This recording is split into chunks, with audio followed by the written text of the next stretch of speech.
네, 우리 지난주에는 예루살렘에 예수님이 입성하시는 장면 같이 말씀 나눴죠. 예수님이 예루살렘에 이제 입성하세요. 못 타고 나귀 타고. 그러니까 백성들이 어떻게 하죠?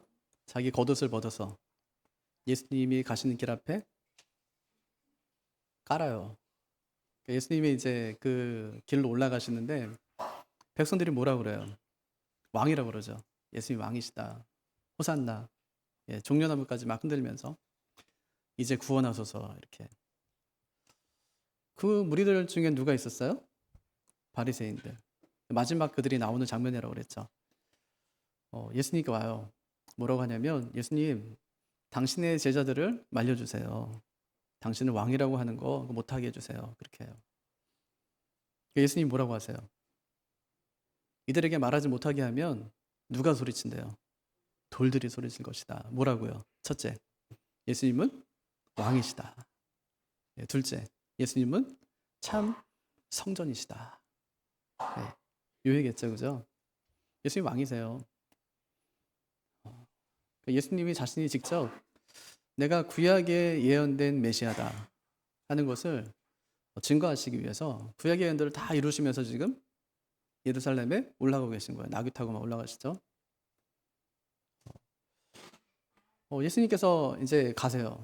원래 산이라는 거는 내리막도 있고 오르막도 있잖아요. 내리막을 한참 가다가 이제 오르막을 쫙 올라갔을 때 그 예루살렘 성내가 쫙 보이는 거예요. 예수님께서 우세요. 그것도 아주 크게, 아주 크게. 왜 우셨을까요? 예루살렘의 미래를 보셨기 때문이에요. 멸망당할 예루살렘의 모습을 보았기 때문에. 그러니까 지난주에도 한 80년에 걸쳐서 예루살렘 성전 지었다고 그랬잖아요, 헤롯이. 그런데 AD 63년에 짓고 나서 AD 70년에 완전히 무너져 버려요. 그 화려함이 완전 사라져 버리거든요. 예수님께서 그래요. 막 우시면서 하시는 말씀이 보인대요. 뭐가 보여요? 이제 군대가 예루살렘 성을 이렇게 둘러싸이는 것을 보고, 그다음에 토둔을 쌓는 것을 보고, 그 성내에 침입해서 이제 그 어린아이들을 잡아다가 땅에 메어치고 돌들이 돌 위에 돌 하나도 남지 않고 다 회파될 것을 예수님께서 보세요. 그리고 막 우시는 거예요. 예루살렘의 멸망을 보시면서 예수님 우세요. 그날은 성전을 그냥 한 바퀴 돌고 집에 가세요. 베다니로 가세요. 그 다음날 예수님께서 아침 일찍 또 베다니에서 성전으로 들어오세요. 들어오셔서 하신 일. 짐승 파는 자 내쫓고, 환전하는 사람 창을 둘러엎고 내쫓고. 주님께서 하신 말씀, 너희가 내 집, 이 집이 어떤 집이래요? 기도하는 집. 기도하는 집을 뭘로 만들었대요? 강도의 소굴로 만들었도다. 근데 예수님 마음에는 이 강도의 소굴을 다시 기도하는 집으로 만들려는 의지가 하나도 없어요. 왜냐? 성전의 기능을 다 했기 때문에. 예수님께서 이 짐승 파는 사람들 내쫓았다고 그랬어요. 짐승 파는 자들을 내쫓았다는 걸 뭘 의미하는 것이죠? 짐승은 뭔데요? 재물. 재물. 재물 파는 자 내쫓아요. 그럼 재물 파는 자를 내쫓았다는 것은 이제 재물도 이제 내쫓았다는 거잖아요. 예. 그럼 뭘 의미할까요? 이제 짐승 제사 끝났다. 그러니까 환전하는 사람들 내쫓아요. 그러니까 이 성전세는 뭘 위해 썼다고 그랬어요? 성전을 유지하는 데 쓰는 거예요. 성전을 유지하고 보수하는데 이제 끝난 거예요. 이제 더 이상 환전할 필요 없다는 거예요. 뭐 시제의 그림이 얼굴이 그려진 그 동전 이거 가지고 뭐 두로에 뭐 은전으로 바꿔가지고 성전세 낼 필요 하나도 없다. 왜냐하면 이제는 성전의 기능을 다 했기 때문에 더 이상 필요 없다. 네. 그럼 뭐 하겠다는 거예요? 내가 6월절 어린 양이 되어서 십자가 번제단에 올라가서 새로운 제사를 단번에 모든 것을 드리겠다는 거예요. 네.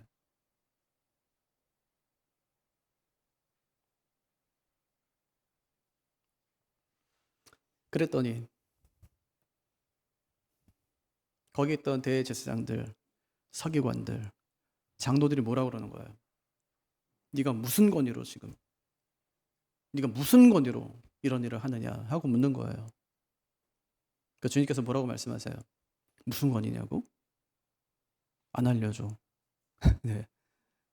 안 알려줘 이거예요. 안 알려줘. 근데 안 알려줬어요? 알려줬어요? 알려줘요. 뭘 통해서요? 오늘 말씀의 비유를 통해서. 그러니까 주님이 무슨 권위로 그런 일을 하신다는 거예요? 아들의 권위로. 메시아의 권위로 내가 그 일을 하는 것이다. 그렇게 얘기하는 거예요. 그럼 2절 말씀만 같이 한번 읽어볼까요? 시작. 말하여 이르되 당신이 무슨 권위로 이런 일을 하는지 이 권위를 준 이가 누구인지 우리에게 두 가지 질문이네요. 뭐라고요? 무슨 권위로 이런 일을 하는지. 두 번째, 누가 이 권위를 주었는지. 네, 함정 있는 질문이거든요. 만약에 하나님이 권위를 주었다. 이렇게 하면 뭐라고 말할까요? 신성모독죄. 만약에 아무 권위도 아니야. 이렇게 얘기한다면 백성 선동죄. 어떤 말을 하든지 다 고발할 근거가 되는 거예요. 주님께서 아셨어요. 그리고 주님께 대답하지 않고 역질문을 하세요. 뭐라고 하시냐면 4절 한번 같이 한번 읽어볼까요? 시작. 요한의 세례가 하늘로부터냐 사람으로부터냐. 만약에 요한의 세례가 하나님께서 온다면, 하나님에게서 온다면, 그럼 이렇게 되는 거예요. 그런데 왜 너희는 그를 받아들이지 않았냐 이렇게 되는 거예요. 만약에 사람으로부터다 이렇게 이야기하면 6월절이기 때문에 진짜 많은 사람들이 지금 성내에 와 있는 거예요.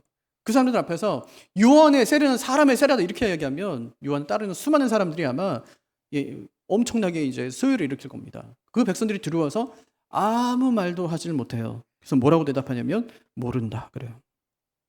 모른다. 요한의 세례가 하늘로부터인지 사람으로부터인지 우리는 모른다 이렇게 얘기해요. 그러니까 주님이 하신 말씀 뭐래요? 8절에 보면 나도 무슨 권위로 이런 일을 하는지 너희에게 이르지 아니하리라 이렇게 말씀하세요. 말하지 않겠대요. 근데 안 한다고요? 아니야, 해요. 비유로 한다니까요. 예.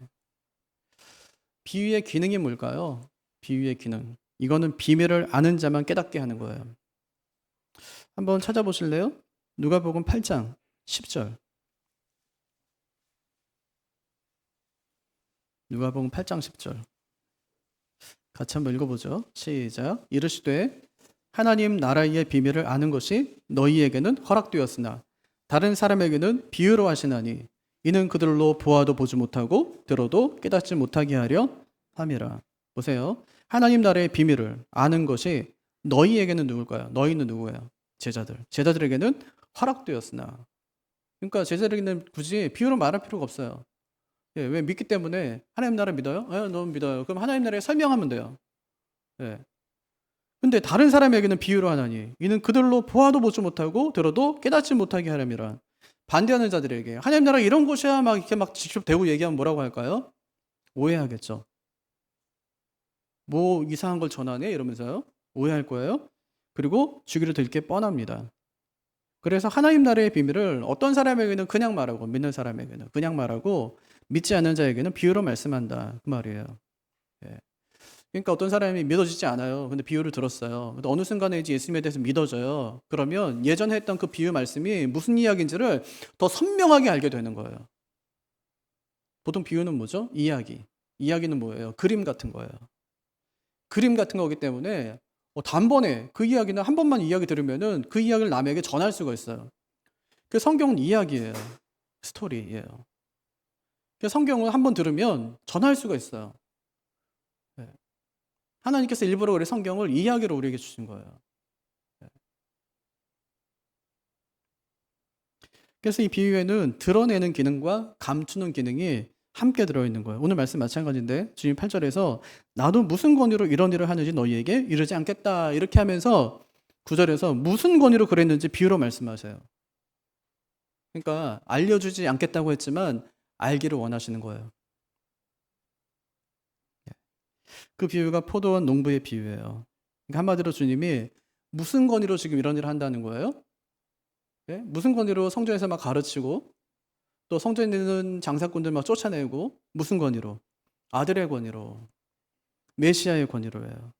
비유 내용 굉장히 간단한데 한 사람이 포도원을 만들었어요. 그리고 세를 주고 멀리 타국으로 떠났어요. 포도를 거둘 때가 됐어요.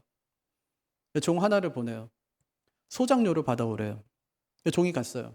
어떻게 해요? 이거 농부들이 어떻게 해요? 실컷 때려요. 그리고 빈손으로 보내요. 두 번째 종을 보냈어요. 근데 이번에 어떻게 하냐면 실컷 때리고 모욕하고 빈손으로 보내요. 세 번째 종을 보냈어요. 이번에는 여기 보면은 상처를 입혔다 이제 그렇게 이야기하는데 불구로 만든 거예요. 불구로. 포도원 주인이 말해요. 다 죽었어. 이게 정상이죠? 다 죽었어. 3세번이라고 내가 3번 해줬는데 더 이상 내가 참을 수가 없다. 그렇게 해야 되는데 그게 아니라 어찌할까? 내 사랑하는 아들을 보내야겠다. 설마 그들이 내 아들은 존중하겠지. 근데 농부들이 어떻게 해요? 주인의 기대와는 달리 아들이 오는구나. 저놈을 죽여서 우리가 주인의 유산을 다 빼앗자. 이렇게 얘기하는 거예요. 그래서 주인의 아들을 포도원 바깥으로 내쫓아서 거기서 죽입니다. 그리고 핵심 질문이 나오는 거예요. 15절 중간 한번 보세요. 이렇게 돼 있죠. 그런즉 포도원 주인이 이 사람들을 어떻게 하겠느냐. 이게 핵심 질문이에요. 어떻게 할 것 같아요? 다 진멸하는 거죠. 그죠? 주님께서 대답하시는 거예요. 와서 그 농부들을 진멸하고 포도원을 다른 사람에게 주리라. 그러니까 그 비유를 듣던 사람들이 뭐라고 얘기해요? 그렇게 되지 말아지이다. 이게 무슨 얘기냐면 그렇게 되면 안 됩니다. 그렇게 하지 말아주세요. 그런 얘기예요. 그러니까 주님께서 시편 118편 22절 말씀을 인용하면서 이렇게 말씀하세요. 너희가 하나님이 보낸 아들을 죽였다. 그러니 너희가 그에 대한 형벌을 받을 것이다. 한마디로 말하면 그런 얘기예요. 그러니까 그 얘기를 딱 듣자마자 서기관과 대제사장들이 이게 우리 들으라고 하는 말이구나. 우리 들으라고. 마음에 분이 일어요. 당장 잡아서 죽이고 싶었어요. 하지만 백성들이 두려워서 그렇게 하지 못했다. 이게 이제 오늘 말씀이에요. 정리하면 그들이 무슨 권위로 이런 일을 합니까? 하고 물었더니 예수님께서 비유를 통해서 하나님의 아들의 권위를 가지고 내가 이런 일을 하고 있다. 이렇게 얘기하신 거예요. 그래서 먼저 생각해 볼 것이 왜 농부들이 주인과의 약속을 어기고 주인이 보낸 종들을 때려서 돌려보내고 아들은 죽였을까? 왜 그랬을까요? 이것을 통해서 우리가 얻는 메시지가 뭐죠? 주인 의식을 버리면 주인 행세를 한다는 거예요. 따라해 볼까요? 주인 의식을 버리면 주인 행세를 한다. 작년에 세계 불평등 보고서를 보니까 상위 0.01% 부자들 약 한 52만 명쯤 된대요. 전 세계에. 그 사람들이 가진 그 재산이 전체의 11%를 차지한대요. 0.01%. 그러니까 만수로 이런 사람이잖아요. 이걸 좀 확대해서 1%로 이제 늘리면 그 사람들이 전 세계 모든 이 재산의 38%를 차지하고 있대요. 1%. 네. 예수님 당시 마찬가지인데, 그럼 한 나라가 다른 나라를 점령하면 제일 처음 하는 것이 뭐냐면 빼앗는 겁니다. 일장 강점기 때 일본 사람들이 와서 뭐 했냐면 뺏는 거예요. 뭘 뺏어요? 땅도 뺏고요. 노동력도 뺏는 거예요. 예수님 당시 마찬가지. 로마의 식민지였으니까 빼앗는 겁니다. 그러니까 지주로 살던 사람들이 소작농으로 살지 않으면 살 수 없는 그런 시대였었어요. 그러니까 지금 딱 그런 얘기 지금 하고 있는 것이죠. 그래서 땅을 빼앗긴 사람들이 소작농이 되어서 남의 농사를 짓게 되면 한 해 농사가 끝나면 이제 소작료를 지불해야 되는데 보통 이제 한 40%를 지불했대요. 거둔 곡식의 40%를. 그러니 마음이 어떻겠어요? 내가 내 땅에서 만약에 농사를 열심히 지었는데 40%의 소작료를 낸다고 생각해 보세요. 그러면 속이 막 뒤집어지는 거예요.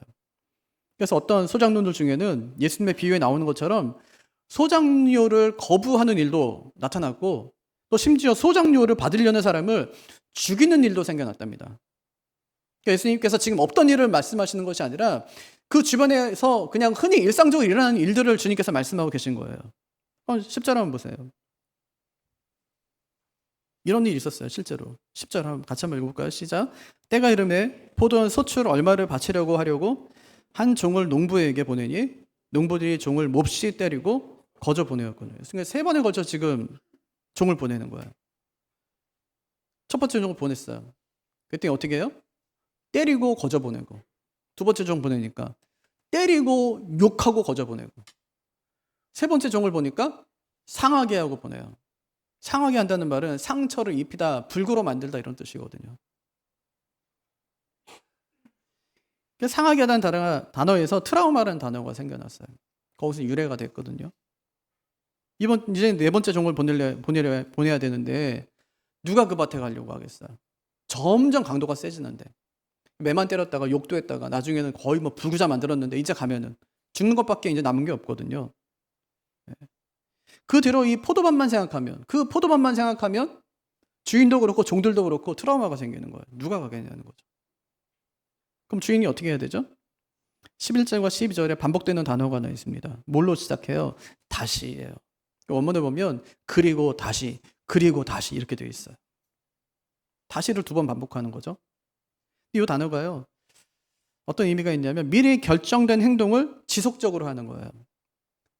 다시 보내요. 왜냐하면 미리 결정된 행동이 있기 때문에. 미리 결정된 내용이 있어요. 주인이 결정했어요. 그렇게 하기로. 종이 흠씬 맞고 돌아왔는데 또 보내요. 왜? 미리 생각한 게 있거든요. 그럼 주인이 미리 결정한 게 뭘까요? 소장료를 받겠다는 거예요. 어떻게든 내가 소장료를 받겠다는 거예요. 그래서 종을 보내고 또 보내요. 자신의 잃어버린 것을 악한 자들에게서 찾을 때까지 찾겠다는 겁니다. 이게 그동안의 말씀과 연결되지 않나요? 그러니까 주님은 잃어버린 어린 양 한 마리를 찾으세요. 끝까지. 드라크마 하나 찾아내요. 언제까지? 찾을 때까지. 잃어버린 아들 찾습니다. 비용을 더 많이 지불하면서까지 다 찾아내요. 지금 주인이 그렇게 하고 있는 거예요. 아니 갔는데 그럼 사람 생명이 중요합니까? 아니면 소장료 얼마가 중요합니까? 사람 생명 훨씬 더 중요한데 근데 생명을 지불하면서까지 그 소장료를 받아내려고 하는 거예요. 왜냐하면 주인은 끝까지 자기 것을 찾아내는 거예요. 잃어버린 것을 끝까지 찾아내시는 그 주님의 그 성품이 여기에 나타나 있는 것이죠.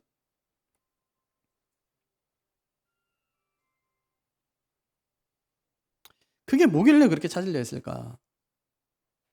그게 뭐길래? 비유에는 의미하는 것이 있죠. 포도원은 뭘 상징할까요? 포도원 하면 우리가 생각하는 게 뭐 하나님 나라 이렇게 생각할 수 있지만 이스라엘이에요. 유대 백성들. 그럼 포도원 주인은 누굴까요? 하나님이시겠죠. 그럼 종들은 누구예요? 선지자들이에요. 그러면 소장 농들은 누굴까요? 그 농부들. 악한 농부들 누구예요? 이거는 유대 지도자들이에요. 하나님이 그들에게 이스라엘을 맡겼더니 유대 백성들을 맡겼더니 그게 자기 건 줄 알아요. 특혜를 주었더니 특혜인 줄 알아요. 특권인 줄 알아요. 이런 얘기 했잖아요. 호의를 베풀었더니 권리인 줄 안다고.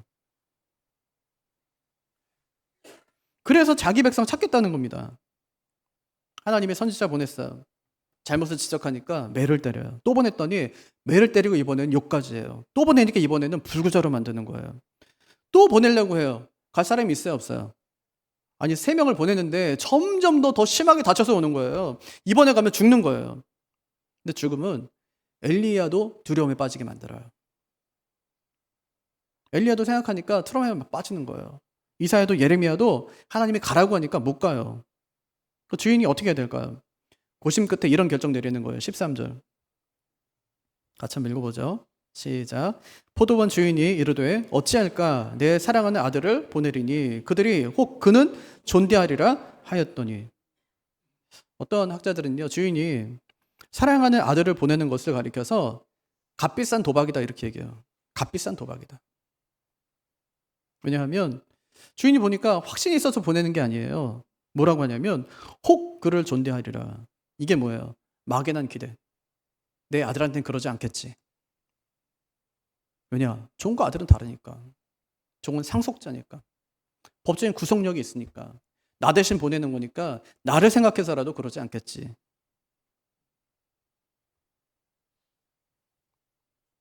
그래서 여기서 보낸다는 말은 위임한다는 뜻이에요. 아들이 가는데 아버지 역할로 가는 겁니다. 그럼 농부들 어떻게 해야 돼요? 그동안의 잘못을 고하고 용서를 구해야 되는 거예요. 근데 어떻게 한다는 거예요, 지금? 14절, 15절. 같이 한번 읽죠.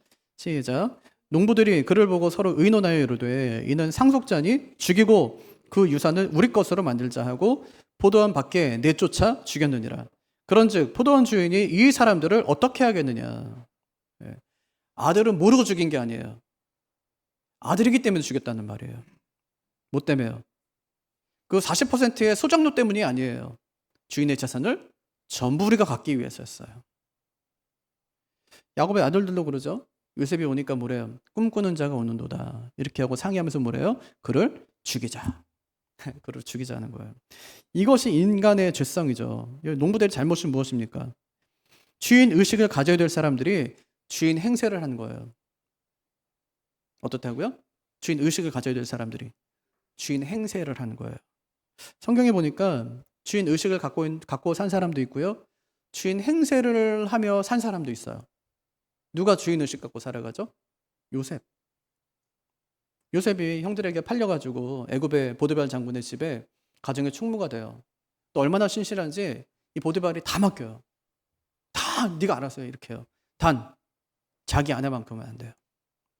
내 아내만 빼고 다 네 거 해 이렇게 한 거예요. 네 마음대로. 그러니까 요셉이 그 아내를 보면은 누가 보일까요? 아내를 탁 봤어요. 누가 보여요? 보디발이 보이는 거예요. 자기 주인이 보이는 거죠. 어느 날 그 아내가 요셉을 유혹합니다. 그 유혹이 뭐냐면 네가 주인 해 이거예요. 너 청직이지? 그거 아니고 나 취하고 네가 주인 해 이거예요. 근데 요셉이 뭐라고 얘기하죠? 지금 눈에 보이는 육신의 눈에 보이는 내 주인은 지금 없지만 내 영혼의 주인이 있다는 거예요. 하나님이 계신다는 거예요. 그 주인 때문에 나는 못한대요. 주인 의식이죠. 자기 위에 누가 있음을 아는 거예요. 나중에 어떻게 되죠? 그 일 때문에 감옥 가요. 감옥에서도 하나님이 함께 하니까 그가 이제 감옥에서도 형통해요. 나중에 애굽의 총리가 돼요. 또 하나님이 함께 하니까 어떻게 돼요? 거기서도 형통해요. 네. 근데 주인 행세한 사람이 있어요. 그게 아담이에요. 하나님이 아담 만들었어요. 에덴 동산 다 네 거 해 이렇게 했어요. 근데 뭐만은 선악과면은 먹지만 그 선악과를 보면 누가 보여야 돼요? 하나님 보여야 돼요. 어느 사탄이 와서 그래요. 먹어. 그리고 하나님 돼 이래요. 주인 해 이래요. 이거 먹어요. 주인 된 것 같았어요. 눈이 확 밝아져가지고. 어떻게 되죠? 쫓겨나요. 오늘 원리하고 똑같아요. 주인 의식을 가지고 잘 가꾸고 보존해야 될 사람이 주인 행세하게 되면 결국 쫓겨난다. 그 이야기하고 있는 것이죠. 예수님이 6월절에 예루살렘에 올라가세요. 성전에 들어가서 이제 돈 바꾸는 사람들, 또 재물 파는 사람들 다 내쫓으세요. 재물 파는 자들이 없다면 재물을 드릴 자도 필요 없다는 뜻이에요. 아니, 재물 파는 사람들 없는데 뭐 재물을 바칠 재산이 뭐가 필요합니까? 사실 대제사장은 주인의식을 가지고 성전을 지켜야 될 사람이었어요. 하지만 그 당시 얼마나 이게 종교적으로 타락했는데 대제사장 집까지 매매했습니다. 매매. 성집까지 매매하는 거예요. 성집 더럽히고 말았어요. 그 결과 그들이 전부 성전 밖으로 쫓겨나고 맙니다. 농부들이 주인의 아들을 죽이니까 주님이 사람들에게 물어요. 그런즉 포도원 주인이 이 사람들을 어떻게 하겠느냐. 여러분한테 물어볼게요. 어떻게 해야 돼요? 아들까지 죽였는데 그 농부들을 어떻게 해야 돼요? 당연히 그들 죽여야죠. 이게 맞는 거거든요. 주님 뭐라고 하실까요? 16절 시작. 와서 그 농부들을 진멸하고 포도원을 다른 사람들에게 주리라 하시니 사람들이 듣고 이르되 그렇게 되지 말아지이다 하거늘. 주인이 농부들은 진멸하고 포도원은 어떻게 한대요? 다른 사람들에게 내가 주겠다 이렇게 말씀해요. 그러니까 그 사람들이 뭐라고 하냐면 그렇게 되지 말아지이다 이렇게. 그렇게 해서 안 됩니다 이 말이에요. 이 말은 우리의 포도원을 빼앗아서 다른 사람들에게 줘서는 안 됩니다 이런 뜻이거든요. 내 포도는 누구한테 준단 말입니까? 이런 말이에요. 포도원이 뭐라고요? 이스라엘. 유대 백성들이라고요. 농부들은 누구라고요? 유대 지도자들. 그들은 이스라엘이 자기 건 줄 알았어요. 성전의 주인 노릇, 실제적인 주인 노릇하며 살아갔다고요. 그래서 성전에서 막 부당하게 짐승을 팔고 돈 받고 주면서 부당한 이득을 막 취한 것입니다. 하나님이 수많은 선지자들 보내가지고 책망하셨어요. 근데 그때마다 그들은 선지자를 막 때리고 욕하고 죽이면서 하나님의 그 말씀에 거역했습니다. 이제 아들이 오셨어요. 아들이 오셔가지고 성전에서 매매하는 사람을 다 내쫓았어요. 이때 그러면 그 유대 지도자들이 할 수 있는 일, 해야 되는 일은 딱 하나밖에 없어요. 메시아를 죽여서 이스라엘을 완전히 자신들의 것으로 삼는 것입니다. 하나님께서 그 잘못을 지적하시는 거예요. 너희 생각대로 되지 않을 것이다. 그래서 하신 말씀이 너희는 진멸하고 다른 지도자를 세워 이스라엘을 새롭게 다스릴 것이다. 그렇게 말씀하세요. 그럼 다른 지도자는 누굴까요? 이 사도들이에요. 예수님의 제자들.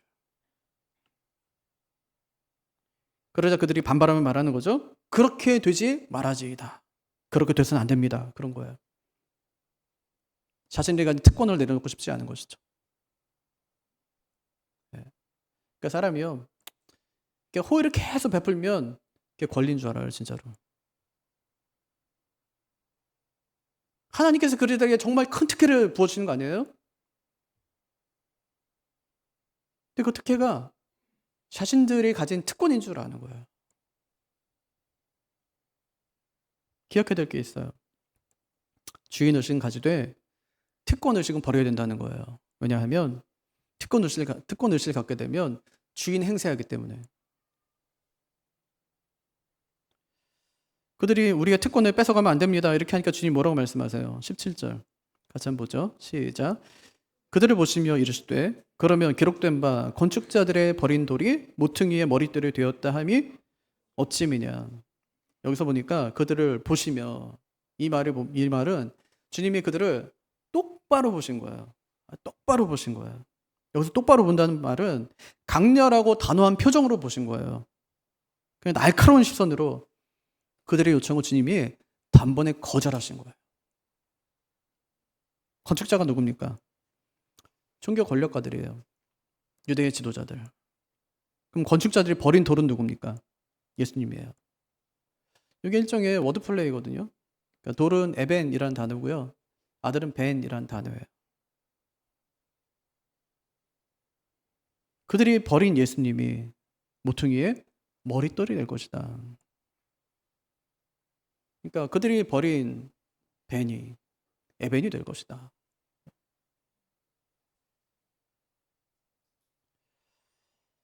이것은 장차 새로운 백성들로 이루어질 하나님의 성전. 다시 말하면 이제 건물 성전은 끝났으니까요. 이건 교회를 의미하는 거예요. 교회의 머릿돌이 되실 것이다. 그것을 말씀하세요. 그리고 예수님께서는 장차 죽으시고 부활하셔서 불순종한 모든 사람을 심판하실 재림주로 이 땅에 오실 겁니다.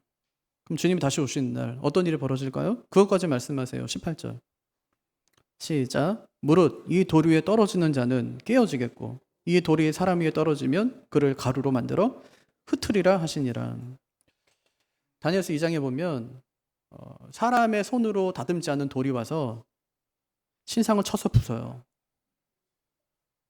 사람의 손으로 다듬지 않은 돌. 이 돌이 뭘까요? 예수 그리스도. 예. 나중에 주님께서 오세요. 세상 나라 다 진멸시킵니다. 그리고 거기에 뭐 세우는 거예요? 하나님 나라 세우시는 거예요.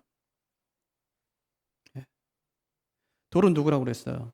에벤. 요 돌은 누구라고요? 아들. 아들은 누구요? 예수님. 예. 누가 돌 위에 떨어져요? 불신앙의 사람들. 그가 돌 위에 떨어지든지 돌이 그 위에 떨어지든지 그들은 멸망하고 말 것이다. 이렇게 말씀하세요. 그 얘기를 딱 듣자마자 유대 지도자들이 이거 우리한테 하는 말이네. 우리한테. 분이 났어요. 당장 예수님을 잡아 죽이고 싶었어요. 하지만 백성들을 두려워했기 때문에 그들이 하지 못했다 이래요. 그러니까 끝까지 그들이 누구 눈치 지금 보고 있는 거예요? 하나님 눈치 봅니까? 아니면은 백성들 눈치 봅니까? 딱 알 수 있어요. 그 사람이 진짜 하나님의 종인지 아닌지 딱 알 수 있어요. 그래서 사도 바울이 갈라디아서 1장에서 말합니다. 내가 사람을 기쁘게 하겠냐, 내가 하나님을 기쁘게 하겠냐. 내가 만약에 사람을 기쁘게 하는 사람이었다면 난 그리스도의 종이 아니더라 그래요.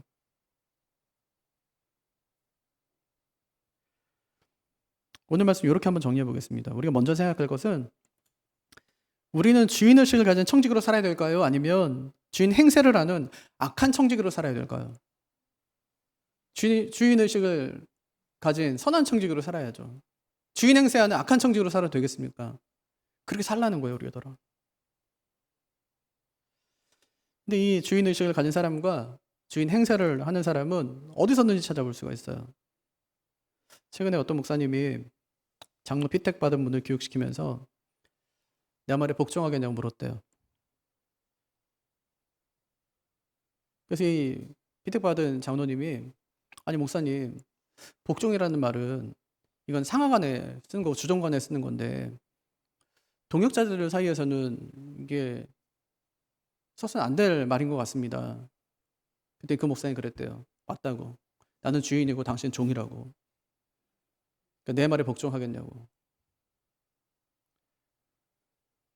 진짜 나쁜 사람이거든요. 그럼 어떻게 되냐면 그 앞에서 뭐 안 된다고 할 수 없잖아요. 장로 돼야 되고 하니까. 그럼 나중에 장로 되잖아요. 그때 내 말에 복종한다고 안 했냐고 그래요. 그때 거짓말한 거냐고 장로 되기 위해서. 이게 악한 거예요. 그럼 만약에 이사를 가거나 교회를 옮길 상황이 있을 수 있어요. 그때 어느 교회 찾아가야 돼요? 절대 이런 교회는 가면 안 돼요. 목사가 주인 행세하는 교회. 목사 주인 노릇하는 교회. 목사 한 사람의 한마디를 통해서 모든 게 막 이루어지는 그런 교회. 그럼 안 돼요. 그 교회가 목사 것 같다. 그러면 그건 가짜예요. 성도는 잘 모르더라고요. 참 몰라요, 성도들은. 왜냐하면 만나서 얘기해 보일 기회가 없기 때문에. 근데 목사는 알아요. 어떤 목사가 진짜 목사인지 알아요. 주인 의식 갖는 거 참 좋지만 주인 행세한다면 그것은 멸망으로 가는 길입니다. 이게 첫 번째요. 우리 주인 의식을 가진 선한 청직으로 살 거냐? 아니면 주인 행세하는 악한 청직으로 살 거냐? 두 번째 있어요. 우리가 누구를 위해서 일하는지를 기억해야 돼요. 종은 누구 위해 일하는 사람이에요? 주인 위해 일하는 사람이에요, 종이. 종은 대가를 바랄 수 없는 사람이에요. 주님께서 어느 날 이렇게 말씀하세요. 너희 중에 밭을 가거나 양을 치는 종이 있는데 그가 밭에서 돌아오면 아이고 어서 와라 수고했지 빨리 먹어라 앉아서 먹어라. 그렇게 할 사람이 어디냐는 거예요. 그거 돌아왔어요. 내가 밥 먹고 있는 중에. 그럼 뭐라고 그래요? 내 시중 들라는 거예요. 내 시중 들고 내가 다 먹고 나면 그 다음에 먹어. 이렇게 얘기한다는 거예요. 그러면서 명한 대로 하였다고 종에게 감사하겠느냐 하고 말씀하셨어요. 명한 대로 하였다고 종에게 감사하겠느냐. 이전 성경에는 명한 대로 하였다고 종에게 살해하겠느냐 그랬어요. 그러면서 하시는 말씀이 이와 같이 너희도 명령을 받은 것을 다 행한 후에 이르기를 우리는 무익한 종이라 우리가 하여야 할 일을 한 것뿐이라 할지니라. 이게 종이에요. 우리가 누구를 위해서 일하고 있는지 잊지 마십시오. 이번 한 주 어디서도 주인 행세하지 말고 집에서도요. 직장에서도 이거를 갑질이라고 그래요.